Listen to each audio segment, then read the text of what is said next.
Nous sommes dans un parc industriel anonyme à 1 heure de Londres. C'est dans ce cadre discret que John Honeyball a installé son laboratoire. Les écouteurs envoyés par ABE viennent d'arriver. John est à la fois ancien pianiste et ingénieur en acoustique. Son laboratoire d'essai est accrédité au plus haut niveau. Il tourne avec une petite équipe pour des clients prestigieux. Ils attendent de lui un verdict objectif. Ils comptent sur nous pour leur dire exactement ce que nous pensons d'un produit, sans crainte de déplaire à qui que ce soit. Nous avons vu passer des produits Sony merveilleux et des produits Sony déplorables, de très bons produits Apple et des produits Apple très mauvais. C'est la même chose pour Samsung, pour Bose, pour tout le monde. Les fabricants ne sont ni toujours bons, ni toujours mauvais. Et puis, ils ne disent pas nécessairement la vérité. John soupèse chacune de leurs affirmations. Pour être sûr de son fait, il étalonne régulièrement et délicatement ses instruments. Nous avons besoin de connaître le poids de ce casque. Nous n'allons pas peser le boîtier, c'est le poids des écouteurs eux-mêmes qui nous intéresse. Nous les sortons et les plaçons doucement au centre du plateau. Elle indique 8. Attendez, ça vient de passer à 8,3 grammes.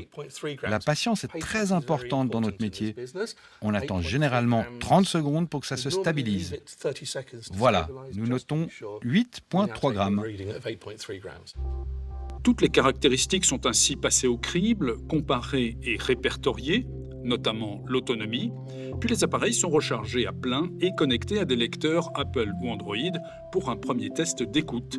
Celui-ci sert à évaluer l'ergonomie ou le confort d'utilisation, par exemple, de ce produit chinois. Power on. Long. Connected. Play.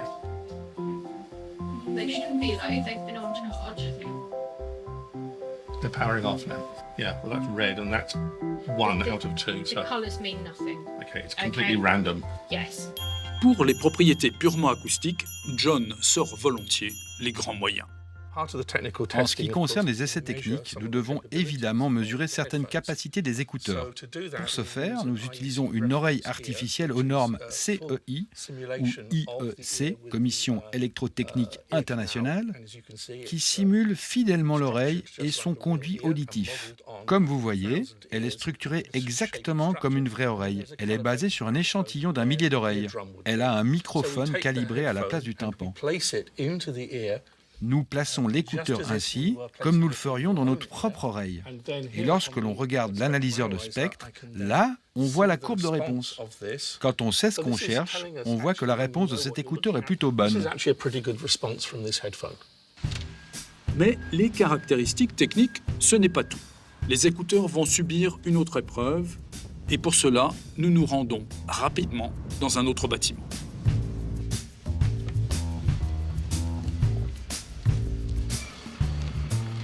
Nous sommes ici dans le Saint des Saints, la salle d'écoute. Cette partie du banc d'essai est secrète. John et ses collègues simulent pour nous la séance qui va avoir lieu dans cette salle insonorisée construite à cet effet. La vraie évaluation se fera avec un groupe de 5 experts dont l'identité est protégée. Ils viennent de milieux différents. Il y a parmi eux une violoniste et des ingénieurs du son. Ils écouteront une liste diverse, faite de classiques, de jazz, de pop et de voix parlée. Cette playlist est invariable. Elle sert de référence pour un test subjectif dont le but est de comparer l'incomparable. Un violoniste notera que les violons sont stridents. Une ingénieure du son évoquera plutôt la réponse en fréquence montante, alors qu'un ingénieur pointera à une distorsion croissante dans les hautes fréquences. Alors, quel verdict pour notre boîte à casque ? Eh bien là aussi, il y a une part de subjectivité. Chaque concept différent a son avantage. Il y a des casques qui ont une lanière. Cela présente certains avantages. Ils permettent par exemple d'avoir une plus grosse batterie. Alors que lorsque tout est dans les écouteurs, il n'y a pas beaucoup de place pour la batterie. D'autres modèles d'écouteurs se mettent à l'intérieur de l'oreille. Celui-ci, par exemple, est conçu pour aller dans le conduit auditif lui-même pour créer une sorte de sas dans l'oreille. Ce sont des conceptions différentes.